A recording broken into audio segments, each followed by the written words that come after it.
اعوذ باللہ من الشیطان الرجیم بسم اللہ الرحمن الرحیم السلام علیکم یا اہل بیت النبوۃ و منتہی الحلم۔ ہماری گفتگو آج کے دن مدرسہ امام رضا علیہ السلام میں زیارت جامع کبیرہ پر ہو رہی تھی۔ وہاں اس زیارت کے سلسلے میں 22 جلسے ہو چکے، آج 23واں جلسہ ہے۔ امام علی نقی علیہ السلام سے یہ زیارت نقل ہوئی ہے اور یرحمکم اللہ، اور اس زیارت میں معصومین علیہم السلام کے 250 سے زیادہ القاب، فضائل و معجزات مختلف انداز اور الفاظ میں بیان کیے گئے ہیں۔ اب تک ہم اہل بیت کے چند صفات اس زیارت جامع کبیرہ میں پڑھ چکے ہیں، جیسے کہ اہل بیت کا اہل بیت نبی ہونا، موضع رسالت ہونا، مختلف ملائکہ یعنی ملائکہ کی آمد و رفت کی جگہ ہونا۔ اسی طریقے سے جملہ آگے بڑھتا ہے وَمُنْتَحَى الْحِلْمِ، اور اہل بیت طاہرین، اے اہل بیت طاہرین آپ پر ہمارا سلام ہو، یعنی زائر جب امام کی کسی بھی امام کی بارگاہ میں پہنچتا ہے تو ان کو ان الفاظ کے ساتھ خطاب کرتا ہے۔ اور یہ زیارت جس صحابی نے امام سے سوال کیا تھا، اس نے یہی کہا تھا کہ مولا آپ میں سے کسی کی بھی بارگاہ میں پہنچوں تو ایسی زیارت بتائیے، سکھائیے کہ جو میں آپ سب کو کسی امام کی بھی زیارت کر سکوں۔ تب امام نے زیارت جامع کبیرہ اس کو سکھائی تھی۔ تو ان صفات میں سے جو 250 سے زیادہ صفات ذکر ہوئے ہیں، ان میں ہم منتہی الحلم پر پہنچے ہیں کہ اہل بیت طاہرین علیہم السلام بردباری اور حلم کی انتہا کو پہنچے ہوئے ہیں۔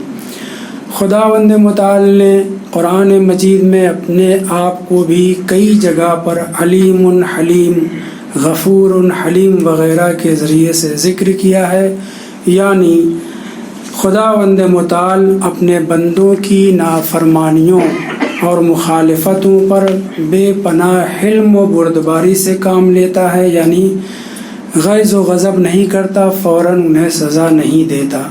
اور صفت مشبہہ حلیم امام کے لیے، خدا کے بعد امام کے لیے، معصومین کے لیے یا بعض المومنین کے لیے ذکر ہوئی ہے، وہ اسی معنی میں ہے کہ اپنے نفس کے اوپر کنٹرول کر سکیں، طرف مقابل آپ کو اذیت پہنچا رہا ہے، آپ کو برا بھلا کہہ رہا ہے، آپ کے لیے نقصان دہ ثابت ہو رہا ہے، پھر بھی ہم اپنے نفس پر کنٹرول کریں اور اسے پلٹ کر جواب نہ دیں، برا بھلا نہ کہیں، تو یہ حلم ہے، یہ بردباری ہے۔ نفس پہ کنٹرول کرنا خاص طور سے اس وقت جب کہ غیظ و غضب انسان کو طاری ہو جائے، یہ وہ کیفیت ہے کہ جو معصومین علیہ السلام اس کی انتہا کو پہنچے ہوئے ہیں۔ اسی لیے اس زیارت میں اور اس جیسی دوسری زیارتوں میں، جیسے کہ ایک ہمارے بزرگوار 6 ہجری میں گزرے ہیں مشہد کے مرزا محمد ابن جعفر مشہدی، ان کی کتاب ہے المزار یا المزار، اس میں بہت سی زیارتیں انہوں نے معصومین سے نقل کی ہیں۔ ان زیارتوں میں سے ایک زیارت میں آیا ہے کلمہ ملأ الحلم، یعنی اے اہل بیت طاہرین علیہم السلام آپ بزرگواران، حلم و بردباری آپ کے وجود میں بھری ہوئی ہے۔ کوئی بھی آپ کو برا بھلا کہتا ہے، آپ غیظ و غضب کا شکار نہیں ہوتے اور مقابل کو برا بھلا نہیں کہتے، ہیجانی کیفیت آپ کے اندر پیدا نہیں ہوتی۔ حلم کی مثالوں میں امام حسن مجتبیٰ علیہ السلام کا شامی کے مقابل میں سکوت اختیار کر کے پھر اس کو مہمان بنانا اور اس کی زبان پہ یہ آ جانا اللہ اعلم حیث یجعل رسالتہ، خدا بہتر جانتا ہے کہ وہ اپنے پیغام اور رسالت کو کہاں رکھے۔ اسی طریقے سے اور بھی اماموں کی داستانیں اور واقعات ہیں۔ یہ جو چند واقعات ذکر ہوئے ہیں ان سے ہم یہ نہ سمجھیں کہ بس یہی چند واقعات ہیں. اہل بیت کی زندگی پوری حلم سے بھری ہوئی تھے اور آپ حضرات منتہا حلم پر فائز تھے. اس مقام پر ابن ابی الحدید نے بھی پہلی ہی جلد میں اما الشجاع اما العلم اما الجہاد، اس کے بعد کہتا اما الحلم والعفو، اور اس کے بعد امام امیر المومنین علیہ السلام کے چند واقعات کو نقل کرتا ہے. ان واقعات میں سے ایک واقعہ مروان کا کہ کس قدر یہ شخص شقی تھا، بدبخت تھا، اور امام کے ہاتھوں پہ بیعت کرنے کے باوجود پھر گیا اور پھر جمل میں آیا، اور جب اسیر ہوا تو امام حسن اور امام حسین علیہ السلام نے یا دونوں نے یا امام حسین علیہ السلام نے آ کر کہا کہ مولا وہ دوبارہ آپ کے ہاتھ پہ بیعت کرنا چاہ رہے ہیں. امام نے اس کو کفن یہودیہ کہا اور پھر اس کے بعد اس کے بیعت نہیں لی، وہ بیعت کر چکا تھا، بیعت کیے، نقص کیا، توڑا. یہ شخص صرف امام کی زندگی ہی میں نہیں امام کو برا بھلا کہتا تھا اور اس کے بعد بہت جیا ہے. 90 سال کے آس پاس اس نے عمر پائی ہے اور پوری زندگی اس کی دشمنی اہل بیت میں گزری ہے. امام علی علیہ السلام کو بے پناہ اذیت دیتا تھا اور آپ کی شہادت کے بعد تو کھلم کھلا خطبے میں، اور خاص طور سے اس وقت جب کہ فقیر شام بقول بعض بزرگوں کے فقیر شام نے جب یہ رسم کر دیا، یہ پابند کر دیا، یہ منشور صادر کر دیا، دستور دے دیا کہ ابو تراب کے اوپر لعنت کی جائے، تو جو پیش لوگ تھے ان میں سے ایک مروان بھی تھا. خیر امام کو اس نے زندگی میں بہت اذیت دی، مگر امام نے حلم سے کام لیا اور اسیر ہونے کے باوجود اسے معاف کر دیا. لیکن یہ شخص اپنی عادت سے باز نہیں آیا، یہاں تک کہ امام حسن مجتبیٰ علیہ السلام کو اس نے بڑی اذیت پہنچائی ہے، اور آخری اذیت مرنے کے بعد، شہادت کے بعد، حقیقت میں اگر دیکھا جائے تو بھڑکانے والا ام المنافقات کو، منافقین کو بھڑکانے والا یہی تھا. پہنچا، اپنا کھچر پیش کیا کہ اگر آپ نے اگر نہیں روکا اور حسن یہاں دفن ہو گئے تو آپ کے بابا اور ان کے دوست کا، ان کی عظمت و شان گھٹ جائے گی، برابر ہو جائے گی. اور پھر اس کے بھڑکانے کی وجہ سے وہ بھڑنے والی تھی تو بھڑکی. بہرحال تیر چلوانے میں، جنازے کو روکنے میں اسی کا ہاتھ تھا. لیکن اس کے باوجود جب امام کا لاشا واپس آیا، دوبارہ کفن کے بعد دوبارہ لاشا اٹھا ہے، جنازہ اٹھا ہے، تو پورے مدینہ والے من جملہ مروان بھی تشییع جنازہ میں شریک ہوا. جب وہ تشییع جنازہ میں شریک ہوا تو امام حسین علیہ السلام کی جب نظر پڑی تو آپ نے ٹوکا، ایک جملہ آپ نے فرمایا، تحمل الیوم جنازتہ، آج تم امام حسن علیہ السلام کا جنازہ اٹھا رہے ہو. کاندھا دے رہا تھا، تشییع جنازہ صرف نہیں، کاندھا دے رہا تھا. وَكُنْتَ بِالْأَمْسِ تُجَرِّعُهُ الْغَيْظَ، اور کل تم ان کو، یعنی کل سے مراد زندگی میں مسلسل تم انہیں غیظ و غضب کے گھونٹ پلا رہے تھے، اذیت کا باعث تھے، امام کو بے پناہ غصہ دلا رہے تھے. امام کی موجودگی میں ممبر پر امیر المومنین علیہ السلام کی شان میں جسارت کرتا تھا، امام حسن مجتبیٰ علیہ السلام کی شان کے موجودگی میں. اسی طرح امام حسین علیہ السلام مختلف جگہ پر. یہیں سے ایک بات، ایک سوال کی گھونٹ کی بات آ گئی ہے تو یہ بھی سنتے چلیں. ہم آپ بہتر سے بہترین گھونٹ کس چیز کو سمجھتے ہیں، پیتے ہیں؟ کون سا گھونٹ؟ گرمی میں ٹھنڈا پانی ایک گھونٹ مل جائے، شربت مل جائے روح افزا مثلا، یا کوئی بہترین سا جوس، شہد، دودھ ٹھنڈا اور شربت کی شکل میں سبیل وغیرہ وغیرہ.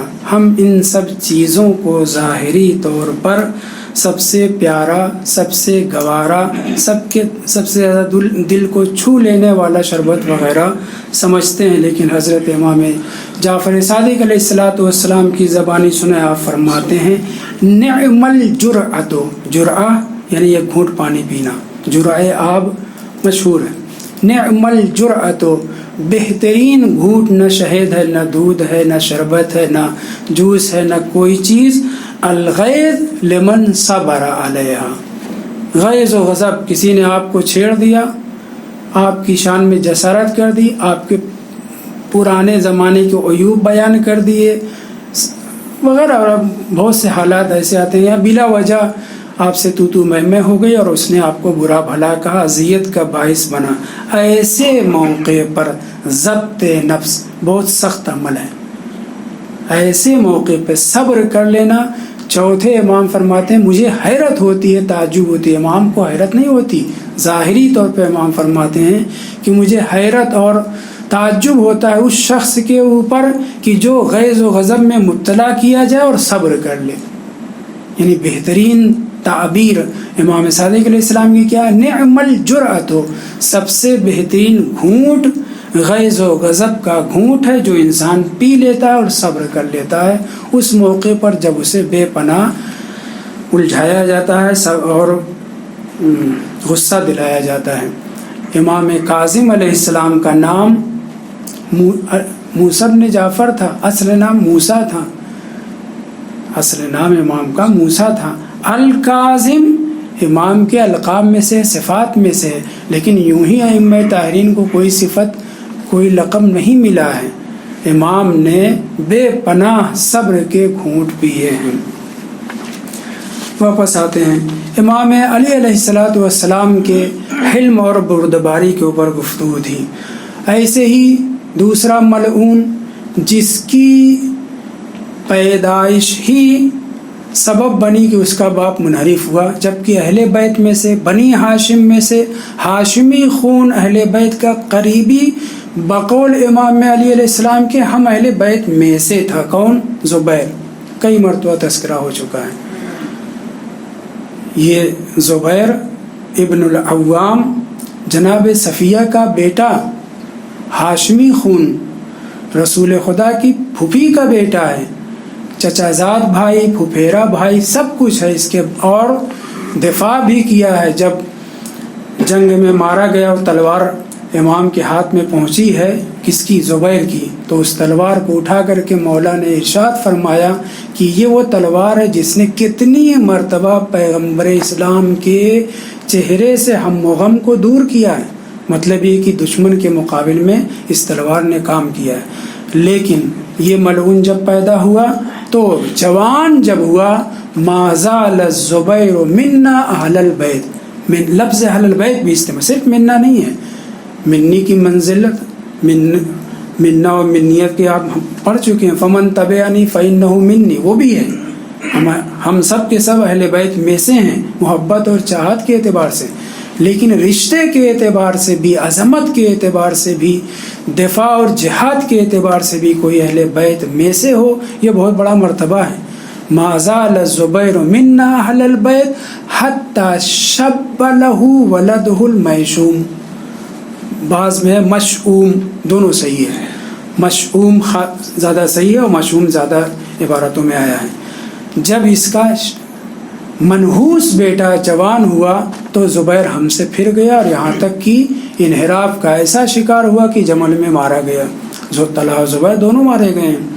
خیر، تو یہ ملعون جب جوان ہوا اور ادھیڑ ہوا، اور خاص طور سے جنگ جمل میں جس وقت پہنچا ہے، خطرناک لفظ ہے، میں گریز کر رہا ہوں لیکن بیان کرنا ضروری ہے بعض چیزوں کا، کہ اس ملعون نے امام علی علیہ السلام کے چہرے پر نظر پڑتے ہی شامیوں اور بصرہ جو بھی ساتھ میں تھے جنگ جمل میں، ان سب سے خطاب کر کے کہہ رہا ہے کہ یہی، اب وہاں پہ لفظ الوغد اور اللئیم اور اس طرح کے الفاظ اس نے استعمال کیے مولا امیر المومنین علیہ السلام کی شان میں، بے پناہ بدتمیزی کی، برا بھلا کہا۔ یہ تو ایک مورد ہے، آخری مورد اس جہت سے کہ امام اس کے بعد پھر مدینہ تشریف ہی نہیں لے گئے اور یہ لوگ مدینہ واپس چلے گئے تھے۔ امام کی شان میں اس نے بڑی جسارت کی، لیکن اس کے باوجود جب سب کے سب اسیر ہوئے اور یہ بھی ملعون، تو امام نے صرف اتنا کہا، جاؤ میں نے تمہیں معاف کیا، لیکن لا اور یا لم ارینک ہرگز ہرگز آج کے بعد میں تجھے نہ دیکھوں. یعنی اس قدر ناپسند فرمایا اس ملعون کو کہ امام نے یہ کہا کہ آج کے بعد کہیں میری تم سے اور تمہاری مجھ سے مٹ بھیڑ نہ ہونے پائے، میں تمہیں کہیں نہ دیکھوں، بس اتنا. اور پھر اس کے بعد اس کو چھوڑ دیا، قتل نہیں کیا گیا، مارا نہیں گیا، کوئی سزا نہیں دی گئی. جب مرکز کو امام نے کوئی سزا نہیں دی اور اس کو چند خواتین کے درمیان مرد بنا کر کے باعزت باعزت نہیں، عزت و آبرو کے ساتھ نہیں، ورنہ گڑبڑ ہو جائے گا، مخالفین کو موقع مل جائے گا.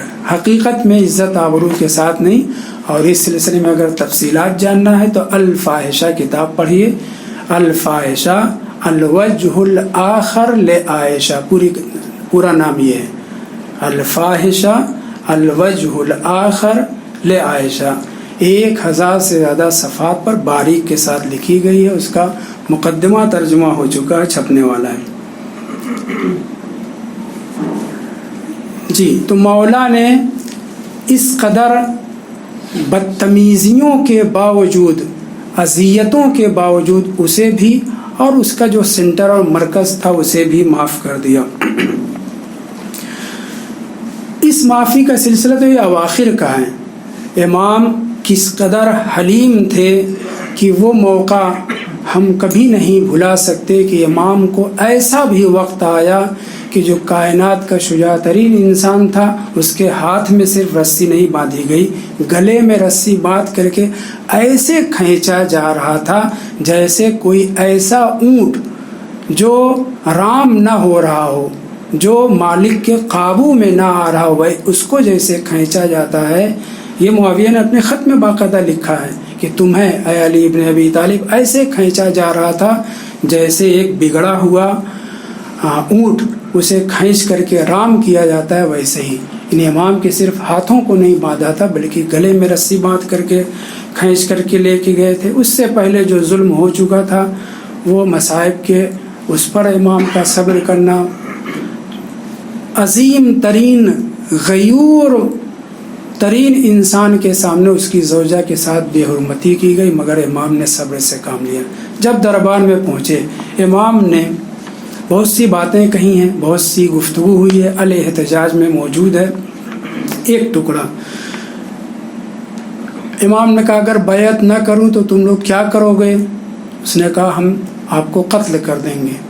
امام نے کہا اگر ایسا ہے تو تم اللہ کے بندے کو اور رسول خدا کے بھائی کو قتل کرو گے. انہوں نے کہا ہم سب کے سب اللہ کے بندے ہیں، آپ ہی تھوڑی اللہ کے بندے ہیں. اس کے بعد دوسرا فقرہ، ہم رسول خدا سے آپ کی اخوت کو قبول ہی نہیں کرتے، داماد ہیں، رشتہ دار ہیں، چچا زاد بھائی ہیں وغیرہ وغیرہ، وہ اخوت جس کو آپ کہہ رہے ہیں ہم اس کو تسلیم ہی نہیں کرتے. امام نے فرمایا کہ رسول خدا نے 1-2 مرتبہ نہیں، 2 مرتبہ تو عقد اخوت ہے ہی، برابر بھائی کہا کرتے تھے، لیکن اس کے باوجود وہ تسلیم نہیں کر رہے تھے. تب مولا امیر المومنین علیہ السلام نے چند وہ صفات جس کا کوئی انکار نہیں کر سکتا تھا بیان کرنا شروع کیا. جب بہت دیر تک بیان کر چکے اور اس میں بعض ایسی باتیں امام نے بیان کی کہ اس کو پہلے ملعون کو خطرہ ہوا کہ یہ تو حکومت چند دن ہی، ابھی 1-2 دن ہوا، ابھی حکومت چلی جائے گی، تو اس نے فوراً بات کو کاٹتے ہوئے کہا آپ نے جتنی باتیں کہی ہیں سب صحیح ہیں، یہ ساری فضیلتیں آپ کے اندر پائی جاتی ہیں، ہم ان فضیلتوں کا انکار نہیں کرتے. لیکن توجہ سنیں، لیکن پیغمبر اسلام جب ان صفات کو، ان اوصاف کو، ان فضائل و کو آپ کے بارے میں بیان کر رہے تھے مختلف جگہوں پہ، تو ان میں سے ایک یہ بھی تو کہا تھا مگر اللہ نے ہم اہل بیت کو آخرت کے لیے چنا ہے، دنیا کے لیے نہیں. یہ پہلا فقرہ. دوسرا فقرہ، اور اللہ نے ہم اہل بیت میں نبوت اور خلافت دونوں کو جمع نہیں کیا ہے. ملعون اول امام علی علیہ السلام کے بے پناہ فضائل ذکر کرنے کے بعد اپنے شان میں یہ کہہ رہا کہ یہ بھی تو رسول خدا نے فرمایا ہے. جیسے ہی اس نے یہ کہا مولا اصحاب کی طرف متوجہ ہوئے اور فرمایا کہ کیا تم میں سے کوئی ہے کہ جو اس کی بات کی گواہی دے کہ رسول خدا نے یہ فرمایا ہے کہ نبوت اور خلافت ایک جگہ ہم اہل بیت میں جمع نہیں ہو سکتی؟ سناٹا چھا گیا، کسی نے سنا ہی نہیں تھا۔ لیکن دوسرا کتا کھڑا ہوا اور اس نے کہا ہاں میں نے سنا، یہ رسول خدا کے خلیفہ سچ فرما رہے ہیں کہ رسول خدا نے ایسا فرمایا ہے۔ اس کے بعد دوسرا ملعون ابو عبیدہ جراح کھڑا ہوا، پھر سالم جو ابو حذیفہ کا غلام تھا وہ کھڑا ہوا، عبد الرحمن ابن عوف، 4-5 لوگ یہ کھڑے ہوئے اور کہا کہ ہاں ہم نے بھی سنا ہے کہ رسول خدا نے یہ فرمایا تھا، کس کی تائید میں؟ ملعون اول کی۔ اس وقت روایت کا فقرہ ہے فضحک علی علیہ السلام، ہاتھ بدھے ہوئے ہیں، گردن بدھی ہوئی ہے، قتل کرنے کے لیے آمادہ ہیں، ساری فضیلتوں کے اقرار کے باوجود مخالفت میں کہہ رہے کہ رسول خدا نے یہ فرمایا تھا کہ خلافت اور نبوت ایک گھر میں ہم اہل بیت میں جمع نہیں ہو سکتی۔ اس کی تردید بھی امام نے سارے اصحاب سے پوچھ کر کے کوئی نہیں کھڑا ہوا، لیکن یہ چند لوگ، کون؟ ابو عبیدہ جراح، سالم مولا ابی حذیفہ، معاذ ابن جبل ملعون، ایک سعد ابن معاذ ہے وہ الگ، ایک معاذ ابن جبل پہاڑ ذہن میں رکھیے، اور اس چند لوگ یہ کھڑے ہوئے اور سب نے کہا کہ ہاں یہ جو خلیفہ رسول کہہ رہے ہیں صحیح کہہ رہے ہیں کہ خلافت اور نبوت ایک گھر میں جمع نہیں ہو سکتی۔ روایت کا فقرہ ہے، یہ سلیم ابن قیس ہلالی کی کتاب میں موجود ہے، فضحک امیر المومنین علیہ السلام، یا علی علیہ السلام ظاہراً ہے۔ امام مسکرائے نہیں، صرف ہنس پڑے، اور اس کے بعد امام نے اللہ اکبر کہا اور کہا ما اشد ما وفیتم بصحیفتکم الملعونہ، کتنی جلدی، کتنی سختی کے ساتھ، کتنا حرارت اور گرمی کے ساتھ تم لوگوں نے اپنے ملعون اور منحوس صحیفے کی تصدیق کی اور اس سے وفادار ہو گئے۔ التی تعاہدتم وتعاقدتم علیہا فی الکعبۃ، خانہ کعبہ میں یہ چند لوگ، پہلا، دوسرا، معاذ، ابو عبیدہ جراح، سالم، یہ لوگ خانہ کعبہ میں رسول خدا کی زندگی میں جمع ہوئے تھے اور کہا تھا، آپس میں طے کیا تھا، یہ بار بار ولی، وصی، وزیر، خلیفہ کہہ رہے ہیں لیکن ہم بنی ہاشم میں خلافت کو نہیں جانے دیں گے۔ آپس میں عہد و پیمان کیا، ہاتھ ملایا، اور پھر اس کے بعد ایک تحریر لکھی۔ اس تحریر کی وجہ سے امین و حاضح الامت، کس کو کہا جاتا ہے؟ اس امت کا امین کون؟ ارے ذکر کر چکے ہیں، ابو عبیدہ جراح کو، یا نہیں، عبد الرحمن ابن عوف کو امین و حاضح الامت فضیلت کے طور پر ذکر کیا جاتا ہے مخالفین کے یہاں۔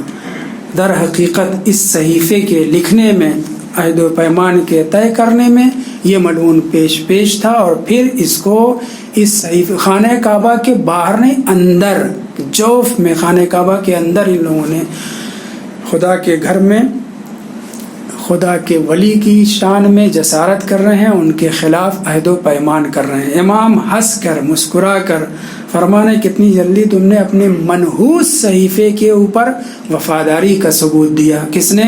دوسرے نے، معاذ نے، ابو عبیدہ جراح وغیرہ نے۔ پھر امام نے بیان کیا جو سلیم نے ذکر کیا ہے کہ وہ لوگ جب اکٹھا ہوئے تھے تو بہت سی باتوں میں ایک خاص بات، اہم بات یہی تھی کہ ہم اس خلافت کو، اس بادشاہت اور ملک اور حکومت کو جو بن چکی ہے، اس کو بنی ہاشم میں نہیں جانے دیں گے۔ اور عبارت یہ تھی، نہ علیہ السلام، نہ صلی اللہ علیہ وآلہ، ان قتل اللہ محمدن، ان قتل اللہ محمدن او مات لتزون هذا الامر ان اہل البیت، زویہ یعنی موڑنا، منصرف کرنا، رخ موڑ دینا۔ تم لوگوں نے یہ عہد و پیمان کیا تھا کہ اگر محمد کو اللہ نے قتل کر دیا، معاذ اللہ، محمد کو اللہ نے اگر قتل کر دیا یا وہ مر گیا تو ہم اہل بیت کی طرف اس حکومت اور سرداری کو نہیں جانے دیں گے۔ ان سب کے باوجود امام امیر المومنین علیہ السلام نے صبر سے کام لیا. جھٹلایا گیا صریحی طور پر، آپ کو بندے خدا تو تسلیم کیا کہ ہم سب بندے خدا ہیں، لیکن رسول خدا کی اخوت سے بھی، بھائی چارے سے بھی انکار کیا گیا. جب یہ فرمان، یہ بیان امام امیر المومنین اسلام کے سامنے کہہ رہے تھے تو وہ ایک مرتبہ بوکھلا گیا. آپ کو کہاں سے پتہ چلا؟ پہلا معلوم کہتا آپ کو کیسے پتہ چلا؟ ہم میں سے کسی نے کسی سے نہیں بیان کیا ہے، اپنے رشتہ داروں قریبی لوگوں سے بھی نہیں بیان کیا، آپ کو کیسے پتہ چلا؟ امام نے کہا اے سلمان، اے ابو ذر، اے مقداد، اور کون؟ اور زبیر بھی. ان لوگوں کو خدا اور اسلام کا واسطہ دے کر کے امام علی علیہ السلام نے پوچھا، بتلاؤ کیا تم لوگوں کے سامنے بھی رسول خدا نے یہ مجھ سے نہیں بیان فرمایا تھا؟ زبیر نے بھی گواہی دی، سلمان و ابو ذر و مقداد ان سب نے بھی گواہی دی کہ ہمارے سامنے رسول خدا نے یہ فرمایا تھا. لیکن اس کے باوجود بھی امام کے سارے فضائل و مناقب بیان کرنے کے باوجود آخر میں یہی کہے کہ خلافت اور نبوت ایک جگہ جمع نہیں کر سکتے، جمع نہیں ہو سکتی. یہ رسول خدا نے بیان کیا اور اسی پہ ڈٹے رہے، اور امام کو ظاہری طور پر بیعت کرنا پڑی. یہ جملہ بھدا ہے، بلکہ یوں کہا جائے زبردستی امام کے ہاتھ پر بیعت کی گئی، پھیرا، اس نے اپنا ہاتھ پھیرا.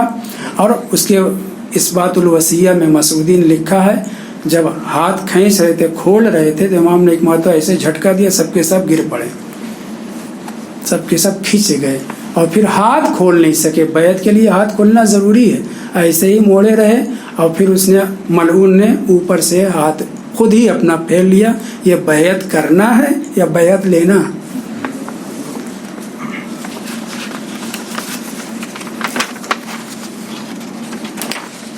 صلوات پڑھی محمد والے محمد. بعض بہترین خصائص صفات حمیدہ کے سلسلے میں یہ جملہ استعمال ہوا ہے کہ مثلا علم اگر مجسم ہوتا تو کیا بنتا، حسن اگر مجسم ہوتا تو کیا بنتا. چونکہ میں پچھلے ہفتے بیان اس درس کے پہلے والے درس میں بیان کر چکا ہوں، لہٰذا اس کو نہیں بیان کروں گا. بس ایک لفظ امام علی علیہ السلام کی شان میں رسول اسلام نے فرمایا لو کان الحلم رجلا، اگر بردباری، اگر حلم، اگر نرمی پیکر انسانی میں ہوتا لکان علی علیہ السلام. اللہم صلی علی محمد وعلی محمد. کیا مطلب اس کا؟ لو کان الحلم رجلا لکان علی علیہ السلام. کیا کہنا چاہ رہے ہیں؟ میں جو سمجھا ہوں وہ یہ ہے کہ اگر حضرت آدم سے لے کر کے آخری فرد تک کے انسانوں کی حلم اور بردباری کو اکٹھا کیا جائے، ساری نرمی اور ساری بردباری کو اکٹھا کیا جائے، تو اگر وہ پیکر انسانی میں بنے تو امام امیر المومنین اسلام کی شکل بنے گی. یہی ایک فقرہ نہیں ہے، اور بھی فقرہ ہے. اسی طرح امام حسن مجتبیٰ علیہ السلام کے لیے خواجہ نصیر طوسی کو وہ جو آپ نے دعا اور خطبہ بلکہ کہہ لیجئے بنایا ہے، اس میں کہا الحلم الحسنیہ. امام حسن مجتبیٰ علیہ السلام بے پناہ حلیم تھے. سارے امام، سارے ائمہ حلیم تھے، لا شک ولا ریب، لیکن بعض ائمہ کی حلم اور بردباری کھل کر سامنے آئی کیونکہ ان کو ستایا بہت زیادہ گیا ہے. اسی طریقے سے امام حسن مجتبیٰ علیہ السلام کا حلم شامی کے سامنے اور جگہوں پر خطبہ دیا جا رہا امام کی شان میں موجودگی میں، اور امام کو متوجہ کر کے برا بھلا کہا جا رہا ہے. میں اس میں مروان والی گفتگو میں ایک بات بھول گیا کہ جب امام نے ٹوکا کہ تم امام کو زندگی میں تو غیظ و غضب کے گھونٹ پلاتے رہے اور اب آ رہے ہو امام کا جنازہ اٹھا رہے ہو، تو اس نے امام کے حلم کی تعریف کی تھی اور کسی چیز کی نہیں. امام بے پناہ سخاوت رکھتے تھے، دریا دل تھے. صفات حمیدہ جو امام کے تھے مروان کو باقاعدہ سے معلوم تھے، لیکن اس نے اور کسی صفت کا تذکرہ نہیں کیا، چونکہ امام نے کہا تھا تجرعہ الغیظ، زندگی میں تم ان کو غیظ و غضب کے غصے کے گھونٹ پلاتے تھے. تو اس نے بہت اچھا جواب دیا امام کو. اللہ جواب نہ کہیں، کنت افعل ذلک، ہاں میں ایسا کرتا تھا. میں نے امام کو بہت دکھ دیا ہے، بہت اذیت دی ہے، بہت برا بھلا کہا ہے، ان کی موجودگی میں ان کے باپ کے اوپر جو ہے لعن طعن کی ہے، بہت اذیت دی ہے. کنت افعل ذلک، مگر کس کے بارے میں؟ ان یوازن حلمہ الجبال، ایسے شخص کے سلسلے میں میں اذیت کا باعث بن رہا تھا، ان کو ستا رہا تھا جن کے حلم اور بردباری کو الجبال، الجبل نہیں کہا، الجبال سارے پہاڑوں کے مقابل میں بھی جن کا حلم بردباری تھا. امام نے کبھی مجھے برا بھلا نہیں کہا، کبھی مجھے بد دعا نہیں دی، کبھی اٹھ کر کے مجھے مارا نہیں. یہ مروان کا فقرہ ہے. کنت افعل ذالک لمن، بے بخش، لمن یوازن حلمہ الجبال، جس کے حلم کا مقابلہ سارے پہاڑ مل کر کے نہیں کر سکتے. ایک صلاۃ پڑھی محمد والے.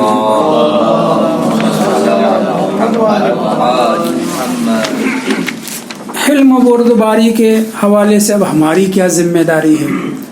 تعریف کرنا معصومین علیہ السلام کی ہم آپ تو چاہنے والے کریں گے ہی، مخالفین نے بھی کی ہے، حتیٰ دشمنوں نے تعریف کی ہے. تو تعریف کرنے سے اگر آپ سمندر میں ڈوبنے والے ہیں، ایک کشتی وہاں آ گئی، کشتی بھی کیا بہترین، اس میں بوٹے جڑے ہوئے ہیں، زر و جواہرات جڑے ہوئے ہیں، پردہ اس کا چاندی کا ہے مثلا، لکڑی اور وغیرہ وغیرہ، خوب نقش و نگار بنے ہوئے، ہم اس کی خوب تعریف کریں، ڈوب رہے ہیں. تو کیا کشتی میں سوار ہوئے بغیر ڈوبنے سے بچ سکتے ہیں؟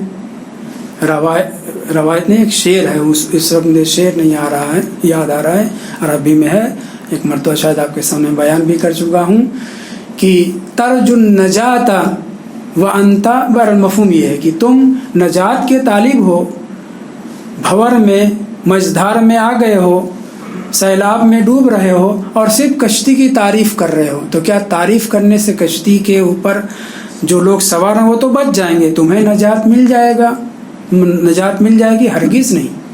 یعنی نجات کے لیے ضروری ہے کہ ہم بہترین کشتی میں سوار بھی ہو جائیں، مضبوط کشتی، حسین کشتی، خوبصورت تشبیہ کشتی کی صرف تعریف کرنے سے نجات حاصل ہونے والی نہیں ہے. اس دنیا میں اور اس دنیا کے بعد عذاب آخرت سے بچنے کے لیے اہل بیت کی تعریف صرف کافی نہیں ہے، ضروری ہے، کوئی انکار نہیں کر سکتا. ان کی مدح و ثنا ہم اپنی زندگی کا حصہ اور لازمی حصہ سمجھتے ہیں، خاص طور سے ہم طالب علم اسی لیے انشاءاللہ پیدا ہوئے کہ آخر عمر تک یہی کریں گے کہ اہل بیت کے فضائل و مناقب و معجزات اور ان کی حدیثوں، ان کے کلمات کو نشر کریں، بیان کریں. لیکن جس طریقے سے مجدھار میں آ جانے والا انسان کشتی پہ سوار ہوئے بغیر بچ نہیں سکتا کشتی کی تعریف سے، ایسے ہی سنیوں کا حال ہے، ایسے ہی مخالفین کا حال ہے، ایسے ہی وہ لوگ جو مسلک اور مذہب اہل بیت پہ نہیں ہیں، ان کی تعریف اس ڈوبنے والے کے مانند ہے جو کشتی کی تو تعریف کر رہا ہے مگر کشتی پہ چند قدم آگے بڑھا کر کے اپنے آپ کو کشتی پہ سوار نہیں کر رہا ہے. تو خدا نخواستہ ہم ان لوگوں میں نہ شمار ہوں کہ جو کشتی کی تعریف کرتے ہیں، بلکہ اگر اہل بیت طاہرین علیہم السلام منتہی الحلم تھے. علامہ حسین درود آبادی نے کہا ہے اہل بیت مظاہر اسماء الہی ہیں. اللہ حلیم ہے اور بھی صفات، اہل بیت کیا مظہر حلیم الہی، اللہ کے حلیم ہونے کے مظہر ہیں. مگر وہ لوگ مظہر تام ہیں، ان کے چاہنے والے مظہر جزئی تو بنے. تو ہم کو بھی حلم و بردباری سے کام لینا چاہیے. بہرحال میں درس اخلاق نہیں دے رہا ہوں، یہ بات آ گئی تو کہتا ہوا چلوں. امام فرماتے ہیں کہ انسان کے عیوب، انسان کی کمیوں کو جو چیز چھپا لیتی ہے اپنوں میں بھی پرایوں میں، وہ یہی حلم و بردباری ہے. الحلم غطاء ساتر، ہر غطاء چھپانے والا پردہ ہوتا ہے. لیکن ساتر کی صفت کے ساتھ. لہٰذا اپنے خلل اخلاق کو ہمیں چاہیے کہ حلم اور بردباری سے چھپائیں. کہ اگر کوئی انسان نرم ہو جاتا ہے ہر جگہ، یہ نہیں کہ مظلوم واقع ہونا زبردستی، یہ مراد نہیں ہے، بلکہ نرمی سے بردباری سے کام لینے والا انسان بہت سی جگہ پر محفوظ رہ جاتا ہے. حتیٰ لوگ اس کے سلسلے میں اگر کوئی کبھی الٹا سیدھا بول بھی دے یا اس کی شان میں جسارت بھی کر دے، وہ شخص جو حلیم ہوتا ہے تو 4 لوگ کھڑے ہو جاتے ہیں اس کی مدد کرنے کے لیے کہ بھائی یہ تو بہت اچھی انسان، آپ ان کو کیوں ستا رہے ہیں. یا اگر کہیں حلیم اور بردبار انسان موجود نہیں ہے، اس کی شان میں کوئی جسارت کر رہا ہے، تو جو لوگ اس کے حلم کے بارے میں جانتے ہیں وہ فوراً بول پڑیں گے کیا بھائی کسی کو تو بخشیں، فلاں صاحب کو آپ کیوں برا بھلا کریں، اور اس کو آپ تجربہ کر لیجئے.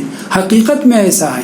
کتنے مومنین ایسے ہیں جن کی شان میں جسارت اس لیے کم کی گئی ہے اور ان کی غیبت کم ہوئی ہے، اس کی وجہ یہ کہ وہ حلیم و بردبار تھے. تو اگر انسان حلیم ہو بردبار ہو تو ایک تو خود اس کی حلم کی وجہ سے اس کا فائدہ ہے کہ لوگ اس کی مدد کے لیے کھڑے ہو جائیں گے. محلے میں پڑوسی ستا رہا ہے، 4 لوگ کھڑے ہو جائیں گے، بھائی یہ تو ہمارا بہت اچھا پڑوسی، آپ کیوں ان کو برا بھلا کہہ رہے ہیں. ایسے ہی اگر کسی میجورٹی میں مجمع میں کوئی اس کی شان میں گستاخی کر رہا ہے تو لوگ جو ہے اس کا دفاع کرنے کے لیے کھڑے ہو جاتے ہیں. یہ مومنین کا تجربہ رہا ہے. ان میں سے ایک بات جو یہاں پہ بہت ضروری ہے وہ یہ ہے کہ حلیم انسان غیبت کم کرنے کا سبب بنتا ہے. برا انسان ہو اس کے سلسلے میں برائی کی جائے گی، اور جو عیب پائے جاتے ہیں اسی کو تو غیبت کہتے ہیں. جو عیوب نہیں پایا جو عیب نہیں پایا جاتا ہے اگر وہ بنا کر کہے تو اسے بہتان کا توڑ برا ہے. جو مومن اگر دوسروں کو غیبت سے بچانا چاہتا ہے اور اپنے سلسلے میں غیبت کم چاہتا ہے تو اسے چاہیے کہ حلیم ہو. علامہ کلینی نے، بڑی تیزی کے ساتھ وقت ختم ہو گیا، علامہ کلینی نے کتاب الکافی میں پورا ایک باب الحلم کے عنوان سے قائم کیا. 8-10 روایتیں، ان میں پہلی روایت اور آپ کی سہمت تمام. پہلی روایت سلسلے سند ذکر کرنے کے بعد امام رضا علیہ السلام سے یہ روایت واضح نقل ہوئی ہے. پہلے ایک بات کہتا چلوں، کل جناب ادریس کا تذکرہ ہوا، ہم نے جناب الیاس علیہ السلام کا تذکرہ ہوا، اور ہم نے امام صادق علیہ السلام سے وہ روایت نقل کی کہ جناب الیاس علیہ السلام صرف عابد نہیں تھے بلکہ من عباد انبیاء بنی اسرائیل تھے. اس بات کو مد نظر رکھیے، بے پناہ عبادت کرنے والے انبیاء بنی اسرائیل میں سے تھے، اور ہمارے ائمہ سب کے سب عباد تھے، لا شک ولا ریب. اس باب میں پہلی روایت جو امام رضا علیہ السلام سے نقل کرتے ہیں، خداوند متعال ہم سب کو حلیم بنائے اور اہل بیت کی پیروی کرنے والا، فرماتے ہیں لا یکون الرجل عابدا، عباد یا عباد کی بات نہیں ہو رہی، لا یکون الرجل عابدا حتی یکون حلیما. کوئی انسان واقعی معنوں میں عابد اسے نہیں کہہ سکتے، اسے لقب عابد دیا ہی نہیں جا سکتا جب تک کہ وہ بردبار نہ ہو، حلیم نہ ہو، نرم نہ ہو، جھیلنے والا نہ ہو، برداشت کرنے والا نہ ہو. لا یکون، کون کہہ رہا ہے؟ امام رضا علیہ السلام. لا یکون الرجل عابدا حتی یکون حلیما، جب تک کہ وہ بردبار نہ ہو، تحمل کرنے والا، برداشت کرنے والا نہ، تب تک اسے عابد نہیں کہا جا سکتا. یہ ہو گیا امت اسلامی کی بات. یعنی آج اگر ہم امام رضا علیہ السلام کی روشنی میں، بیان کی روشنی میں کسی کو عابد کہنا چاہتے ہیں تو ضروری ہے کہ یہ جان لیں کہ وہ حلم کرنے والا، برداشت کرنے والا بھی ہے یا نہیں. اس کے بعد امام فرماتے ہیں کہ بنی اسرائیل میں بڑے عباد گزرے ہیں، بڑے عابد گزرے ہیں، راہب گزرے ہیں، بہت زیادہ عبادت، گھر سے باہر نکل گئے عبادت کرنے میں، صومعے میں چلے گئے، گرجا میں چلے گئے. البتہ اس زمانے میں باقاعدہ ایک گھر ہوا کرتا تھا جہاں کر بیت المقدس میں بہت سی جگہوں پہ جیسے ہمارے یہاں مسجد ہیں ویسے ان کے عبادت خانے ہوا کرتے تھے. گھر بار چھوڑ کر کے عابد ہو گئے. امام فرماتے ہیں کہ بنی اسرائیل میں کوئی شخص اس وقت تک عابد شمار نہیں کیا جاتا تھا جب تک کہ وہ حلم و بردباری کے ساتھ ساتھ 10 سال تک خاموشی کی زندگی اس نے بسر نہ کی ہو. نہیں کہ نہیں بولنا، ضرورت کے تحت ہاں اور نہیں کرنا. ہم آپ جیسے میں اپنے وہ کہہ رہا ہوں، کہیں کہیں بیٹھ جاتے ہیں، بکواس کرنا شروع کر دیتے ہیں. امام رضا علیہ السلام بنی اسرائیل کے انبیاء کی بات نہیں کر رہے ہیں، انبیاء بھی اور مومنین بھی اس وقت تک ان کو عابد نہیں کہا جاتا تھا. عباد کی بات نہیں ہو رہی، عابد نہیں کہا جاتا تھا جب تک کہ وہ علم و بردباری کے ساتھ ساتھ 10 سال تک خاموشی سکوت اختیار نہ کر لیتے تھے. 10 سال جب گزر جاتا تھا خاموشی کا اور ضرورت کے تحت بولنے کا پلس عبادت جاری رہتی، تب اسے عنوان خطاب عابد ملتا تھا. اور جناب الیاس علیہ السلام من عباد انبیاء بنی اسرائیل تھے. تو خداوند متعال ہمیں بھی حلیم قرار دے. آخری بات، جیسے امام حسین علیہ السلام کے غم میں تباکی کا لفظ استعمال ہوا ہے، جس سے ہم لوگ استفادہ کرتے ہیں کہ ریاکاری بھی کر سکتے ہیں. شاید یہ صحیح نہ ہو، ہمارے بعض بزرگوں نے منع کیا، لیکن پھر بھی کافی حد تک یہ بات صحیح ہے کہ اگر رو نہ سکو، رلا نہ سکو، تو کم سے کم رونے کی شکل بناؤ کہ اس پر بھی جنت واجب ہے. یہ ایک عمل. دوسرا عمل جس کے لیے امام صادق علیہ السلام نے فرمایا کہ اگر تم حلیم نہیں ہو، غصے والے ہو، اذا لم تکن حلیما فتحلم. بہت عجیب بات ہے، بظاہر بہت عجیب بات ہے. حلیم نہیں تو حلیم بننے کی کوشش کرو، ظاہر کرو کہ حلیم ہو. امام علیہ السلام سے بھی یہ روایت ہے، امام صادق علیہ السلام سے بھی. امام علیہ السلام نے آخر میں یہ فرمایا کہ اگر ایسا کرتے رہو گے، یعنی دوسرے لفظوں میں حلم کی ریاکاری، اگر تم ایسا کرتے رہو گے تو کاد ان یکون حلیما، ہو سکتا وہ حلیم ہو جائے. والحمدللہ رب العالمین. اللهم صل على محمد